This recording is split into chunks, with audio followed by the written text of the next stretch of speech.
that's it. This brings us really, really nicely onto the next question, which is, what do you personally think happens when we die? Okay, that's really interesting because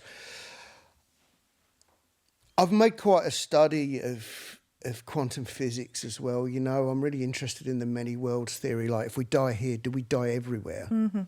Are we actually... This is the sort of string theory again. Yeah. What reality are we in? You know, like, is this like kind of, I don't know, Earth season 5, episode 2? Are we being controlled by a... I'm joking here, by the way. This is not... I mean, this is not... But, you know, I mean, it begs the question. And I think we should be questioning it. It begs the question, what the fuck is happening, right? Like, because nobody really knows. You know, you can say anything you like, but essentially... we also exist and don't exist, the Schrodinger's cat thing and all that. It is quite a, you know, I've gone into it quite deeply, and there is, you know, the band Eels, his dad was Hugh Everett, and he did all his experiments, and he made a lot of progress in this area. He did it by refracting light to, you know, to work out that the possibilities that stem from one shaft of light through a prism split infinitely, and then each has its own trajectory. And then when it gets to the end of that, there's another one, and it just keeps going. Like when you look in mirrors and the reflection is infinite, so are the infinite possibilities of slightly different outcomes. You know, because all energy is just energy. So it never dies, it never really leaves, it never disintegrates. So it just keeps going.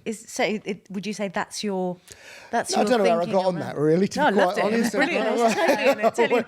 But is that your personal belief? Is that we can't answer it. We can't answer. I really don't know, but what I would like to think happens is that you pick what you want to do when you come here.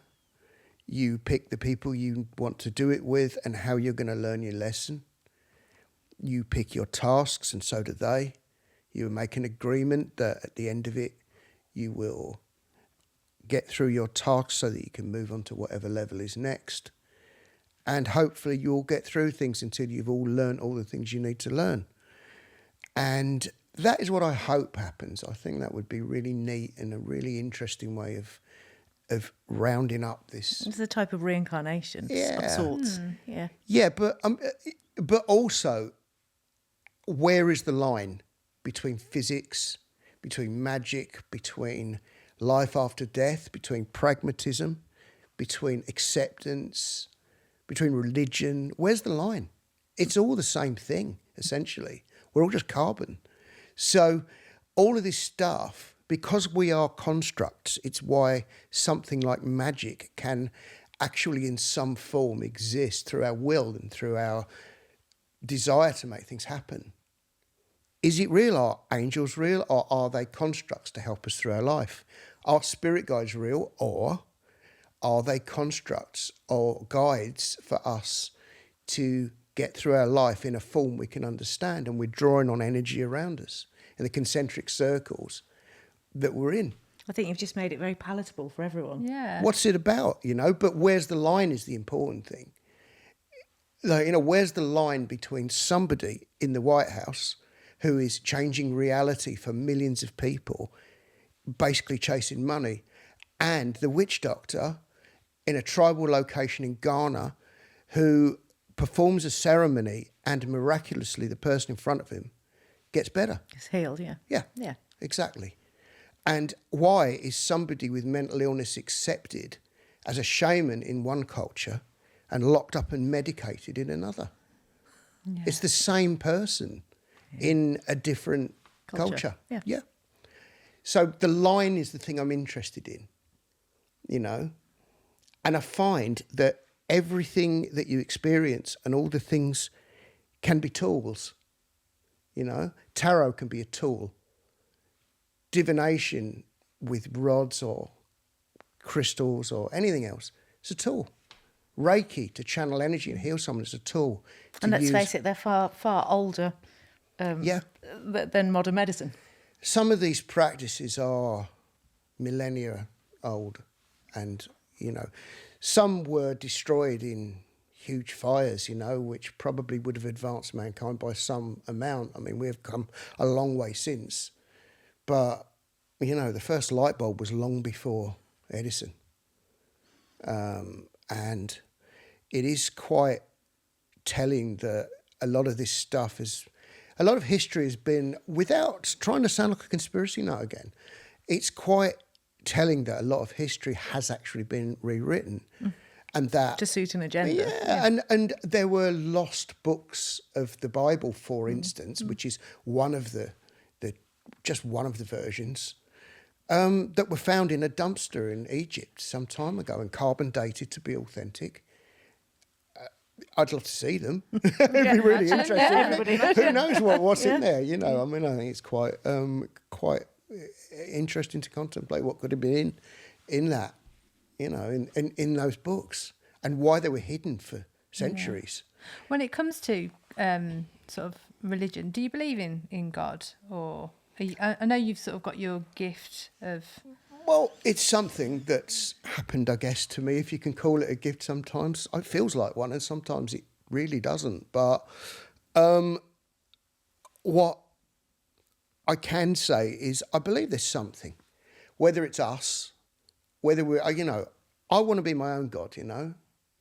And if you can worship yourself to the point where you care enough about yourself to change the 25 feet around you for the better, that's everything, isn't it? Yeah, that's pretty awesome. It really is. So, coming back to your gift, are we calling it a gift? Do you feel it's go ahead. Is it a blessing to you? Is it a gift? I don't know what the hell it is, so could you? We'll call it a gift for now. Have you ever been to a medium, for example? Have you ever experienced somebody else with this type of gift? And what's your experience been there? Because it's so mixed. The response we get with this question, it's so mixed. Lots of people telling us that they feel there's a lot of charlatans out there that will, you know, sort of prey upon your vulnerability when you're in grief, etc. Undoubtedly. But what's been your personal experience? People are desperate. People don't have any money, and some people genuinely believe that what they're doing is the real thing. And I don't even know if a real thing exists. All I've been talking about the whole time I've been here is a perception. And perceptions are really interesting because perceptions... They're wildly different between people. Perceptions make personalities, you know. It's your lens defines who you are and how other people see you as much as how you see everything else. So, you know, a lot of people, I mean, you don't know whether they're... The main thing is the intent, I think. Okay, so if they're where they're coming from is whole and real. I think if somebody has any kind of, you know, if they're in touch with any kind of energy, whatever it is, and they approach that with reverence and gratitude and enlightenment, I think that is going to be a good thing. Whether or not it's supernatural or not, who knows? I don't know. Have you ever met a spiritualist or a medium where they've actually said something to you very directly? Yes. That's resonated with you, and you've thought to yourself, how did you know how that? could you possibly know that? Yes. Okay. Would you share it with us? Please don't feel you need to if there's a hesitancy. I probably won't. I've fine. got to say it's quite... I've had It's so experiences specific. with a couple before now, and I went with my sister and they were absolutely bloody awful. But I've had experiences actually with travelling community where they... That's my background, actually. Really interesting. Yes, So they used to come into one of the shops I worked in when I was quite young, and just spoke to you very quickly, very directly, in a very low tone, and went, this is... Yep. And I used to stand there like, you know, agog, absolutely amazed, because he'd say, don't worry about your mum's feet, you know, blah, blah, blah. She'd just been diagnosed with MS. You've got a blue car, you've got a younger sister, and you've got this. And they just loads of tiny pieces of quite specific information. And I used to get the till receipt and just try and write it all down because it was so fascinating. So from a personal point of view, I think my dad used to say, why is it different that somebody should be able to have that as a gift as to say somebody being able to play the piano by ear? It is a phenomena that we cannot possibly explain. So I think where I sit with it personally is that I think it's just as plausible as anything else in the world. What about you, Kerry? Yeah, I think I'm pretty much on the fence with it. I don't want to discount it. Me too. But I don't know if I've ever experienced it enough to believe, believe it myself.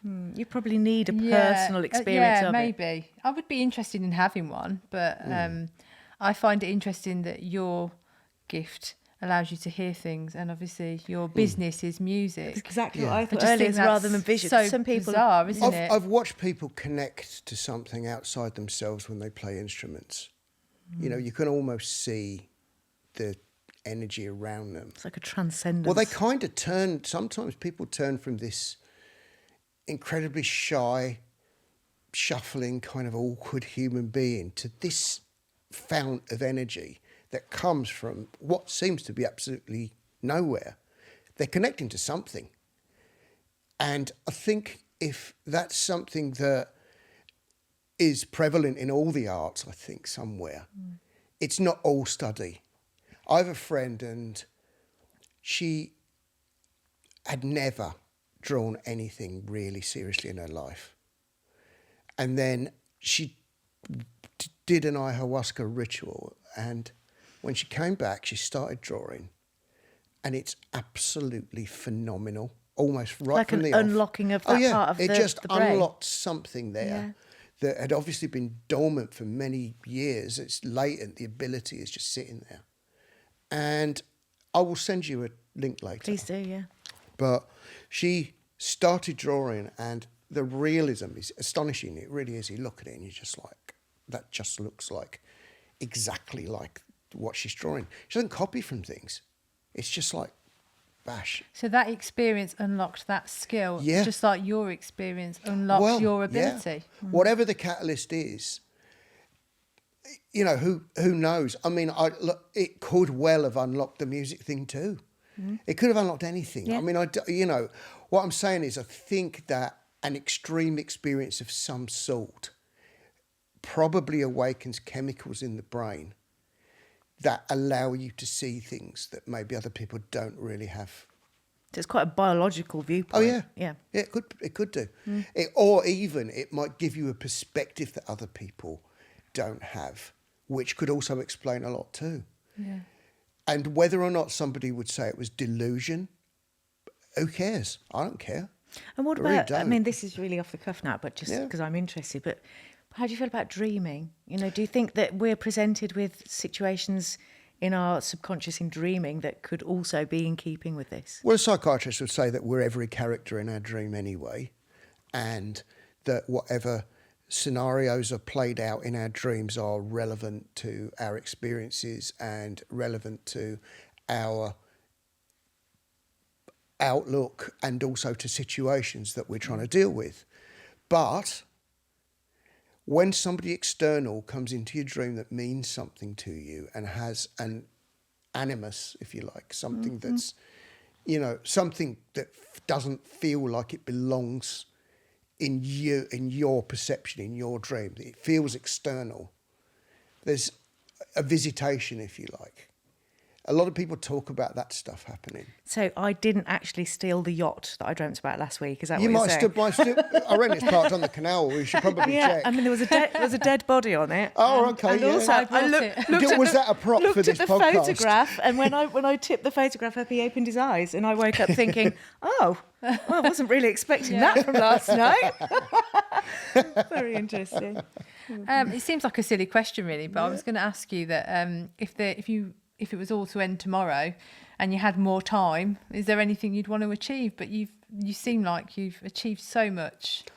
I've always got loads more I want to achieve. I mean, I feel like I honestly feel like I'm just scratching the surface. I mean, you could take over the world. I hope That so. could That'd be the great. next thing. Yeah, no, I honestly would love to achieve loads more, and the more challenges I'm getting, the more I'm enjoying my life. I feel like I'm kind of just getting going, really, which I believe is probably a good thing. I feel like some of the stuff that's coming up is going to need a lot of Energy and lots of life. Absolutely. And which really isn't in keeping with this question. But what about, because we're here to talk about death and everything that surrounds it. But have you ever thought about your own funeral and what that might look like? And do you have any plans in place? Are you a pragmatist in the way? Do you have a will written? Do you have an idea of how you want that to look? Or are you, I'm dead, you deal with that? Where do you sit with that? I think it'd probably be irresponsible not to have made any provisions for somebody my age, I guess. But I'm very conscious that you don't really get to choose when it is. So if it's tomorrow, then today better be a good one. If that makes sense. Absolutely. And cremation or burial, have you got any feelings strongly towards either? No, I'm not going to be there. I think it's more for the other people that are left behind to deal with it, unfortunately, for them. What anybody feels comfortable with, look, I'm down with it. I'm not, as I say, I don't really have a vote, I guess.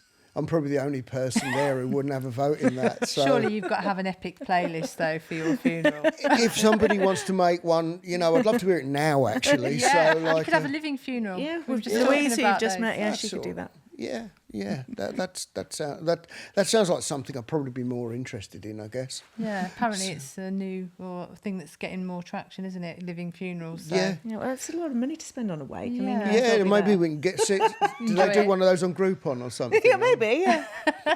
Group on living wake, imagine. If you could find out when you were going to die, would you want to know? So if you could find the day, the time, would you want to know about it? Ooh, it's a really good question. No. No, I don't think so. I don't think so. We don't get because many Well, surprises, you do we? wouldn't really enjoy the living part of it up to then, would you? And everybody would surely notice you just going out and hugging strangers. And, Telling everyone you love them. yeah, exactly. Yeah. The idea is to Why do have you that. taken up being a nudist? I always fancied it. Well, the idea, of course, is to try and do that while you're alive. Yeah. Is behave like it's your last. Well, it's easier said than Weak. done, though, Of isn't it? I course it wonder is. whether if we did know when our number was up, would we behave differently? There's that saying, isn't there? Life happens while you're making plans. Yeah, So, we should absolutely. maybe. I've watched loads of people in this business. I mean, this business isn't known for its longevity.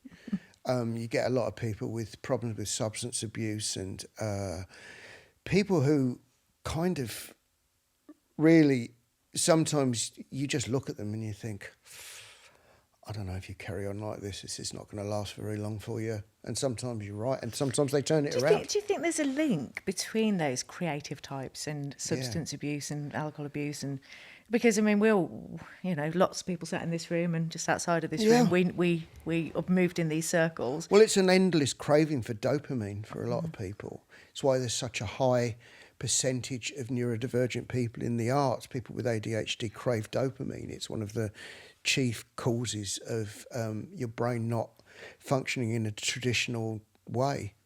And there are obviously traumas that people experience that make that even more severe as they get older. It can be a bit of a superpower sometimes, and sometimes it's a bloody nightmare.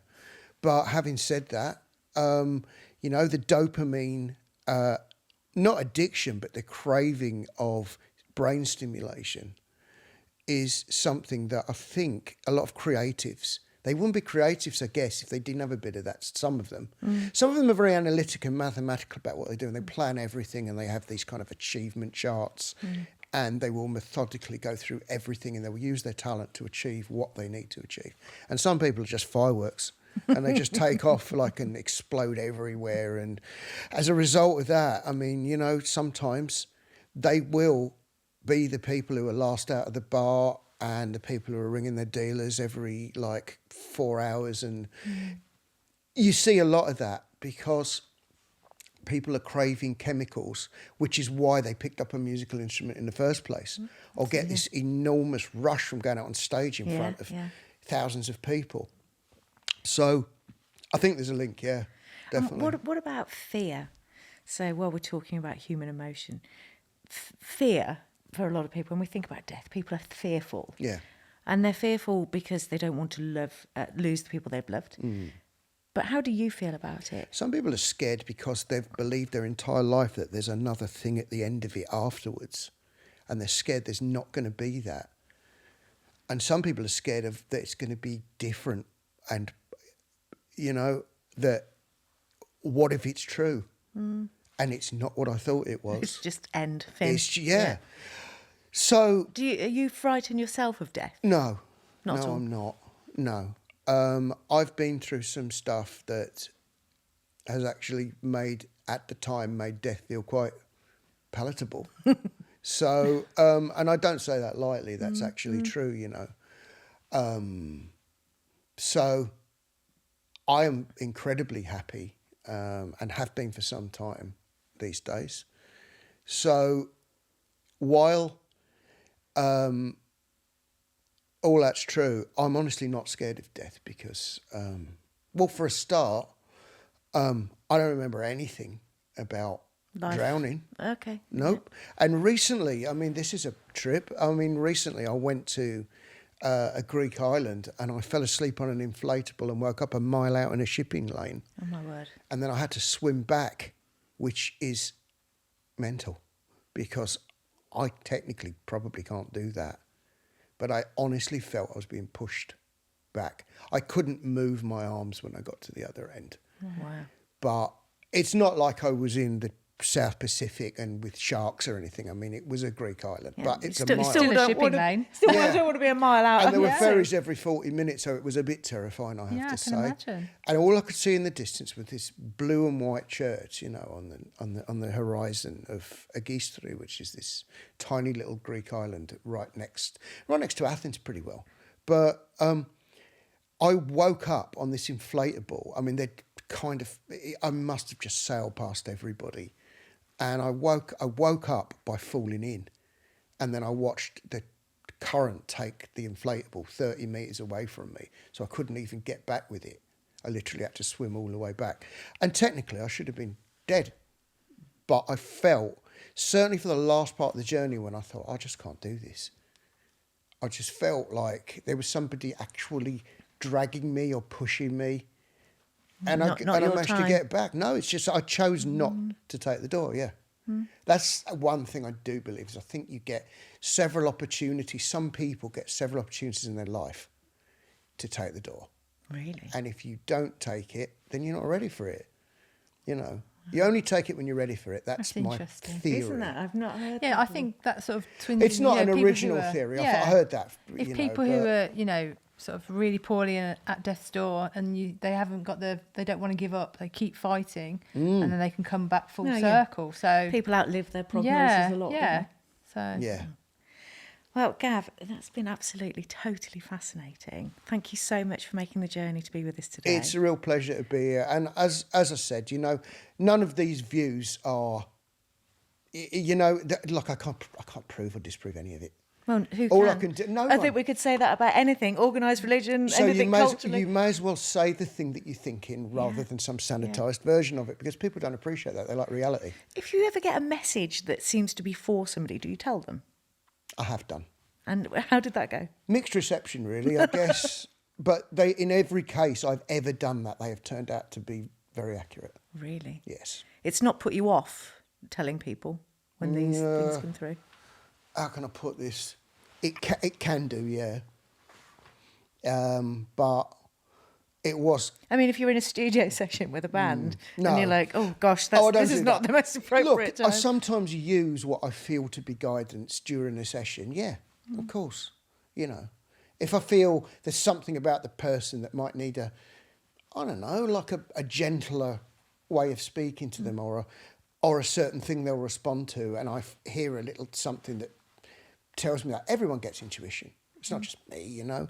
I mean, I believe people shut themselves off to the fact it could be anything else. That was other my than next just their question. brain, Yeah, I mean, I think we're sort of, as children, taught to go and explore the world and be really creative and really wonderful, and then we get to young adults and they're like, could you shut all that down and just be, I don't know, a data input clerk? Do you know or what? whatever? It's like, My only response to that can be, if you don't believe in magic, you will never fucking have any. yeah, and it's That's the end because of there's it. phenomena everywhere. Yeah.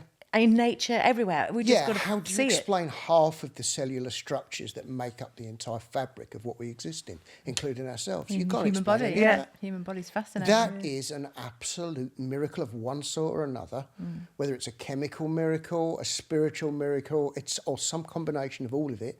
Whatever it is, it's not natural, is it? this stuff, like it was rock one day, No, and it's then it was a something, lizard or whatever. You know, I mean, I'm not, you know, I'm simplifying that. yeah, but I obviously. understand the point. But yeah, it's everything's a miracle. Everything, everywhere you look, is a miracle. Magic is everywhere. Why would you want ordinary? Why would you want your life to just be like everyone else's life? I think that is absolutely. And if you've got any messages for us, we are welcoming them with Yeah. open Oh, arms. it will be private if yeah, I yeah, have wow, yeah. Carrie's like, come anything on, what you like tell that. me? It's not, you What know, it's not wouldn't it- something I broadcast or do for a living or any of that. It really isn't. You know, I have no right to do anything like that. Yeah. I feel if a friend or someone I know could benefit from me saying anything, even if it's a bit of advice that I feel I might have had a bit of help with, then look, of course I'm going to tell them. But at the end of the day, it's just me saying a sentence. I can't verify that it's anything else, and I would never, ever try and do that. I'm just saying I feel like I've had guidance here and there, and it would be really inaccurate of me to not say that that's what I believed. So, I think it's brave. You know, lots of people might Yeah, go 'cause- through this with these feelings in their life and think, I'm not going to say that. I'm not going to vocalise how I feel about it. So I want to say thank you for doing that with us Well, today. you It's know, been and really interesting. I don't believe all progress is good. I don't. And I don't believe that all modernisation and the relentless pursuit of, you know, facts can be interpreted many ways. And I'm not saying that there is an alternative truth. What I'm saying is that you have to be prepared for the opposite to be true of anything that you find. Yeah, because it's somebody's findings. It's just always somebody's subjective. perspective. Yeah. Yep, exactly.